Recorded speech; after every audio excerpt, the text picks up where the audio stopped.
Hello, this is Roland. Welcome. Today I want to talk about a passage from the Bible that you hear a lot. And I'm going to read it to you, and then I'm going to discuss it in light of psychology. First, I want to mention, I don't say this enough, I should say it more often, that I am non-denominational. Okay, I'm non-denominational, which means I don't belong to a church. I don't get paid by a church. It's just me.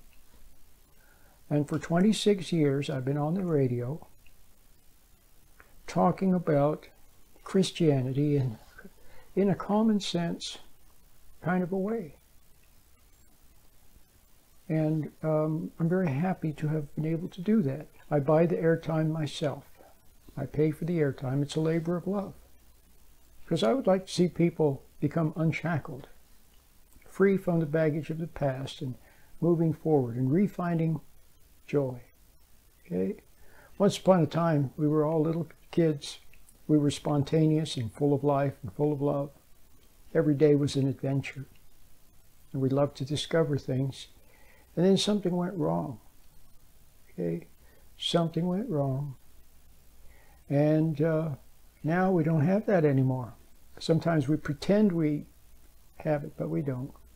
So we smoke marijuana and drink alcohol and go shopping and party and work, and we do everything we're supposed to do, but something is missing. And I'd like to help you find that part that is missing. Now, let me read to you what I found in the Bible. And here it is. As soon as I start reading it, you will immediately recognize it because you hear it a lot. If my people, who are called by my name, will humble themselves and pray and seek my face and turn from their wicked ways, then I will hear from heaven, and I will forgive their sin and will heal their land. Okay? I know you've heard that before. Let me read it one more time, and I'll emphasize the word that I'm going to discuss. If my people who are called by my name will humble themselves and pray and seek my face and turn from their wicked ways, then I will hear from heaven, and I will forgive their sin and will heal their land. That's God talking. That's what he said. Okay? Well, so the word that I want to discuss is turn. Now, yesterday, I talked about emotions. So this will be part 2. Some of you are victims of a process. See, some of you may want to turn from your wicked ways, okay? And basically, some of you know that something is missing in your life, okay? And you know that you're not quite right. There's something a little bit off balance about your life. And there's something wrong with the way you relate to other people because your relationships are not working out. See? Maybe you're the biggest people pleaser around. You try so hard to please people and to be nice, and then people walk all over you and take advantage, and it doesn't work. And then you chase after them, and then they see you coming and they run. See? Or you try to manipulate everything. You can't stop manipulating. See? Trying to have your will, trying to make everything work out. And then when it doesn't, you're crestfallen. But people don't want that either, so they rebel against your manipulations. Okay? Maybe you resent your partner. You don't want to resent your partner, but you do. You can't help but judge him for what he does. Reminds you of other men you've known, and your father who failed you. See? And you men, you want to be paid. You want to be a good dad, but you don't know how. See? You go to work, you come home, you watch sports, you cut the grass, wash the car, take the kids to the ball game, take the kids to soccer practice, whatever you do. Bring your wife flowers sometimes. And you do all that stuff, and yet somehow she's still secretly unhappy. You don't understand what she wants. See? And some of you are young people, maybe you're not married yet or not living with someone, and you see your parents fighting and you wonder, why can't they just be happy? See, why can't they just get along? You don't understand. Well, take heart, because there are answers. And to get life, to come out the way, see, we're not supposed to be victims. Why are you a victim? See, why are you a victim? See, remember Christ said to overcome evil with good. We're supposed to overcome evil with good. You're supposed to win. You remain patient and calm and principled and honorable and courageous. Okay? And some people see that and they love it. And their life changes for the better. And others, see, resent you, and then they fall apart at the seams out of resenting what's right in you. See, you're not supposed to be, see, good is supposed to conquer evil, and it does. But see, you don't represent good. That's the problem. You don't know what good is. See, you're sort of a halfway person. Okay, so this is very important. So how do you turn? So yeah, so what I was going to say is you may be a victim of a process that you see, an unwilling victim. You want to have faith, but something is blocking you from faith. You want to believe, but something's blocking you from belief. You want to live right. See, you don't want to get angry, but somehow you get angry. Part of you wants to get angry. Part of you wants to be resentful. See, you don't want to do the naughty things or do what you know you shouldn't do, but somehow it's calling you, it keeps beckoning you. See, well, let's talk about it. Why is it that you can't? So you would like to turn. So you hear that Bible verse that I just quoted, and you would like to turn, okay, but you don't know how. Well, I can help you. First, a little bit of an introduction. So you don't need a lot of knowledge. You just need a little bit. You need to hear me, get a little bit of perspective, and then you need to learn how to get out of your thinking. To get out of your thinking and out of your emotions, to stand back from them, be objective to them. Okay, that's what you need to learn how to do. And there again, I can help you. That's why I made the meditation. That's why I made it free. So, see, here's what happens. Humans are creatures of belief. You have to believe in, the soul needs to believe. Okay? You have to believe in something. Even if you believe that the worst is going to happen, that's still belief, you see? So people need belief, they need hope. That's what the soul needs. Because the soul is a creature of belief. Belief bonds you to the source of what you're believing. And then that source then gets into you, and then you become like that source. And you become dependent on that source. See? Well, what's happened to you is that, okay, so here's the other thing. So you understand that animals don't need belief. A cat doesn't need belief. A cat won't die if it doesn't have something to believe in, something to hope in. See? Cat doesn't need that. Or a dog. Or a deer. But humans do. So, but you don't want to believe the wrong things either. See? But maybe you don't know what's right. So you're confused. Or you want to believe, but you don't really. You doubt. See? You hear, about Jesus and about God, and you're supposed to behave properly and so on, but somehow you don't have the kind of belief that saves. Well, perhaps you would like to, though. Like I said, you would like to. You like the truth. You like justice. You like people that have understanding and are calm. You like that sort of thing. Okay, and you want to be that way too, but something is blocking you. Well, let's talk about one of the things that blocks you is that you have been turned. You've heard that expression, haven't you? It's usually used in a pejorative way. Someone's been turned. Okay, it means they've been changed. They've been something. Usually it's not good. Well, you've been turned. And here's what happens. It's because of emotion. See, you don't even realize. See, all your life people have told you emotions are good, to have passions and excitements and these feelings, okay, of romance and love and lust and all these, see, passions. You've been told that's good, see. And then the other side, the anger, and even the anger, sometimes they tell you that's good. Anger and hate and get even and show them and prove something, see, and take up the challenge and win and beat them and, you know, that kind of stuff.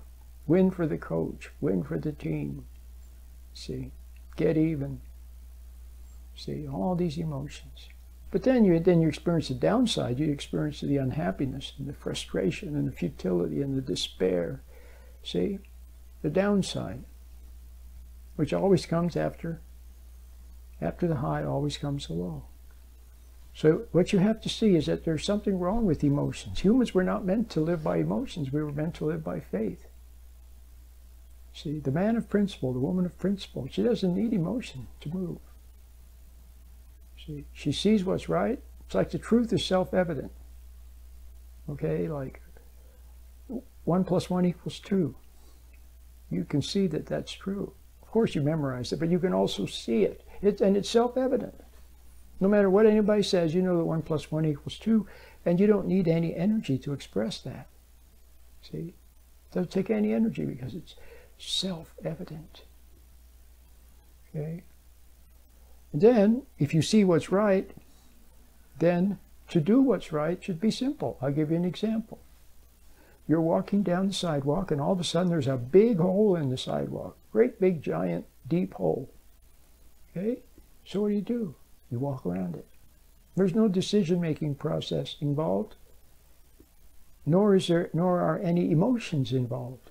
You see the hole, you walk around it. See? Well, that's the way life should be.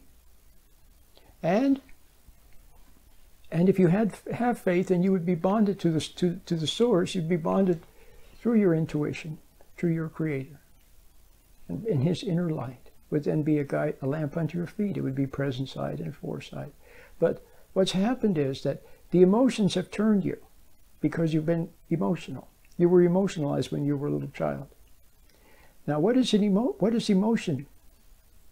It galvanizes. It prepares the whole body.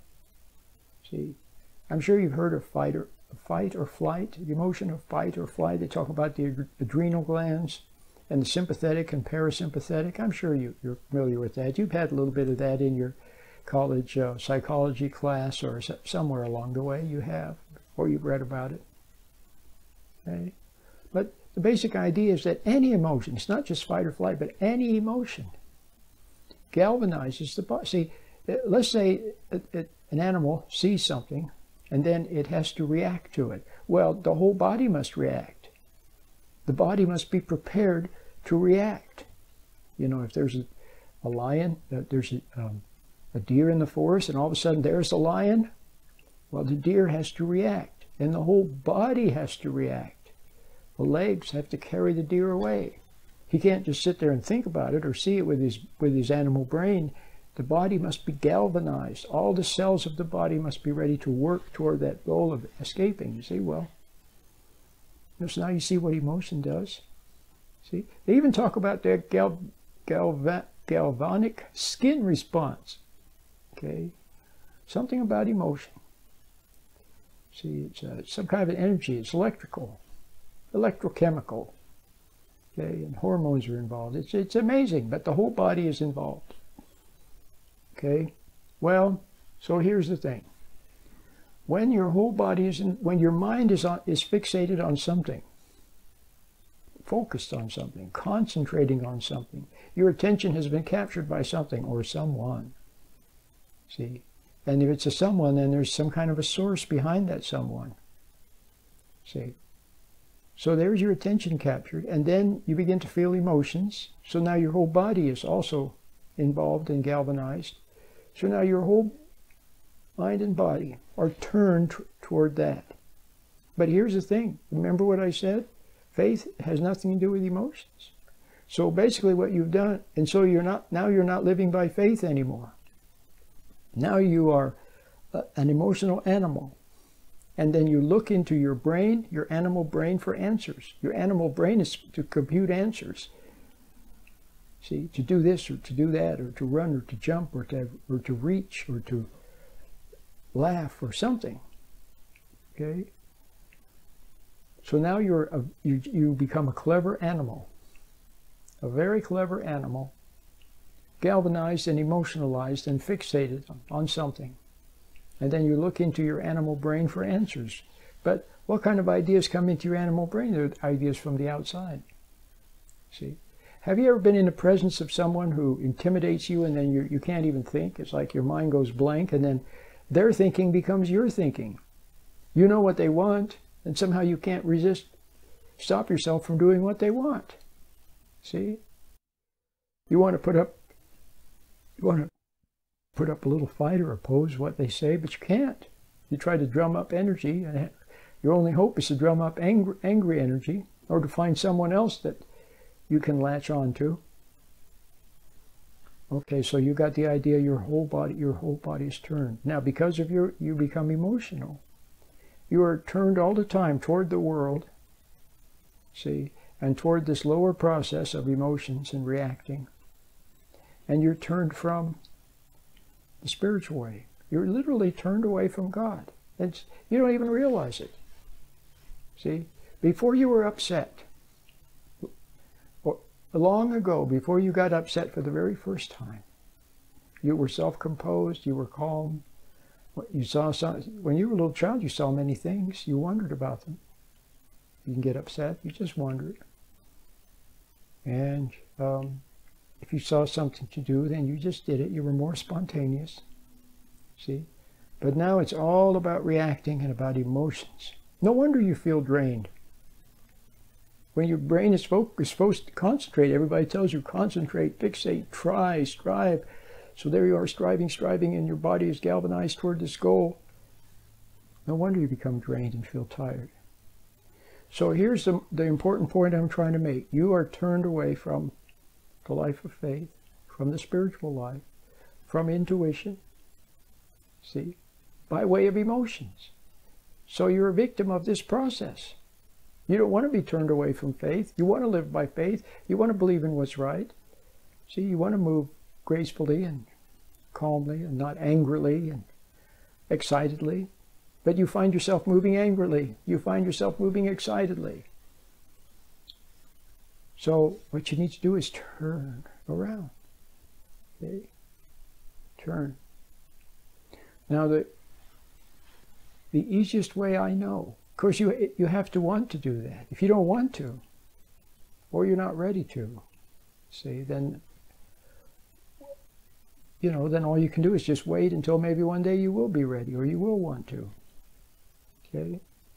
But if you want to, see, then may I recommend you try the little meditation, because it teaches you how to stand back from this process from the emotions and from the thoughts that you fall into. See, the emotional, the imaginative life of thinking and imagining and planning, and then you use your gray dreams to escape into, when in reality what you do doesn't work out because you're using the wrong energy. It's always anger or excitement or greed or fear. It's always some emotion. You're not moving by faith. You're moving by emotion. But the emotion makes you doubt. See, when you're turned to the outside by emotion, then you are turned away from, see, the inner source, from God. And then you doubt it because you're turned from it. You're not connected to it. So you can't believe it. All you do is doubt it. See? So you have to find a way to stand back from these emotions that are always pulling you into doubt.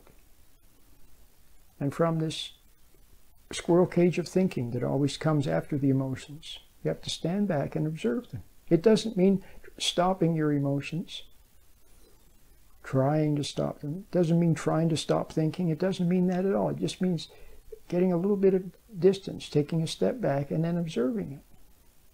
See? It's possible to observe a thought without being lost in it. It's possible to see an emotion that you're having without giving in to it.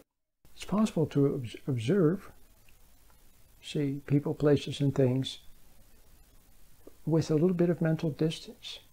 And that puts you closer to your inner ground of good, where you can wordlessly know. You can wordlessly see. See? And from there also comes another energy. See? A higher energy. So when you're closer to your intuition, then you can see in the light of intuition. And when you trust what you know in your heart, when you trust that, well, that's belief. See? When you see the way of the world where everybody's rushing and everybody is striving and angry, and you see all that, and you just see that it's a mistake. And you're seeing it in God's light of truth, in the light of truth. And in the light of truth, you see the truth about what's going on out there. And then when you believe that, you're believing into the source. See, you're believing into the source of this truth. And then believing into it, well, you see, now that's all you have to do. That's all you have to do. Is stand back from your tricky imagination and your emotions which fool you, and just get closer to your inner ground of good, closer to your intuition. Okay? Practice getting closer to your intuition. And then you'll be living in the present, not in fantasy. And you'll be able to observe things without becoming upset by them, without becoming excited by them. See, you'll just see them. So you'll be more your own person, more self-composed. Okay? Then you can go out in the world, and you will have with you this new connection, this new rapport with your inner ground of good. Okay?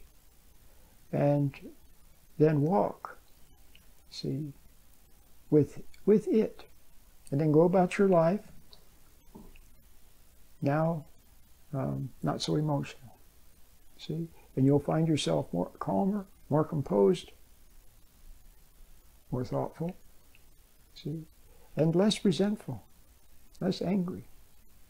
Well, all the kinds of good things will begin to happen simply by standing back from the old emotional way of building up an emotional head of steam and getting angry or excited to do something, or becoming resentful. And resentment can be a spur to do something, but it can also be a block. See, some of you are blocked. You're blocked from love. You're blocked. You have learning blocks. You have emotional blocks. See, because of the resentment, see? Which came from overreacting to something on the outside. So now you see that when you turn back, when you turn, see, to the inner, turn to the inner light, and cling to it, and yearn for it. Okay, yearn for truth, yearn for innocence. See, yearn to know what good is. You don't even know what good is, and yearn to live rightly, and you don't even know how to live rightly. But just admit that you don't know how to live rightly. See, admit that you can't make yourself good. Just simply admit that, because you know what? You're seeing it in the light of truth also. And seeing it in the light of truth, it's a relief. Okay? It's a big relief. My name is Roland.